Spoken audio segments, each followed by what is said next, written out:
দেশের অভ্যন্তরীণ তথ্য অন্য দেশে পাচার ও প্রচুর পরিমাণ অর্থ ব্যাংক অ্যাকাউন্টে ঢোকার অভিযোগে উত্তর দিনাজপুর জেলার কালিয়াগঞ্জ শহর লাগোয়া ভান্ডার অঞ্চলের কাকরামোড় এলাকার এক যুবককে গ্রেপ্তার করল অ্যান্টি টেরোরিজম স্কোয়াড অর্থাৎ এটিএস। ধৃত যুবকের নাম মুক্ত মাহাতো, বয়স 25। এই ঘটনার জেরে আলোড়ন ছড়িয়ে পড়েছে কালিয়াগঞ্জ সহ গোটা জেলা জুড়ে।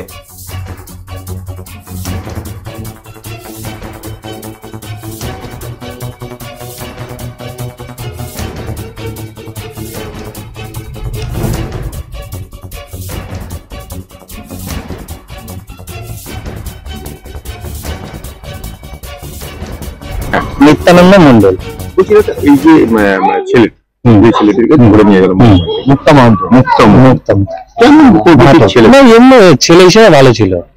ছেলে হিসেবে ভালো ছিল, মানে এমনি কোনো দুষ্কর্ম কাজের সঙ্গে যুক্ত না। মানে তারপরে হলো ওনার দাদা আর কি অনেক কষ্ট করে ওনাকে মানুষ করছে, বাড়িটা ওনার দাদাই আর কি চালায়। এখন কোনো কারণে আর কি ছেলেটা ফাঁসে গেছে আর কি, কোনো কারণে অনলাইনে ব্যবসা করতো আর কি। একটা ছেলেকে এইভাবে তুলে নিয়ে গেল, কি কারণ মনে হচ্ছে? কারণ কি শুনলাম যা আর কি, মানে ওনার বাইরের অ্যাকাউন্ট থেকে টাকাটা এসছে ওনার অ্যাকাউন্টে।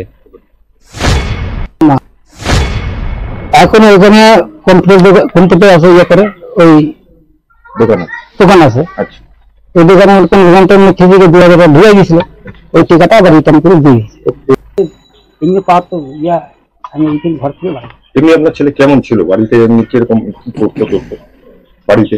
হ্যাঁ, বস্তার কাজ করতো। ব্যাপার হচ্ছে আমরা তো ওকে ছোট থেকে এখানে দেখছি, ওনাদের এখানে বাড়ি করা প্রায় 20 বছর 22 বছর হচ্ছে এখানে নতুন বাড়ি করছে। তারপর থেকে আমরা দেখতেছি ওরা যে আগে কর্ম করতো, এই কাপড়ের ব্যবসায় করতো, যেটা আমরা তো নিজে চোখে দেখা।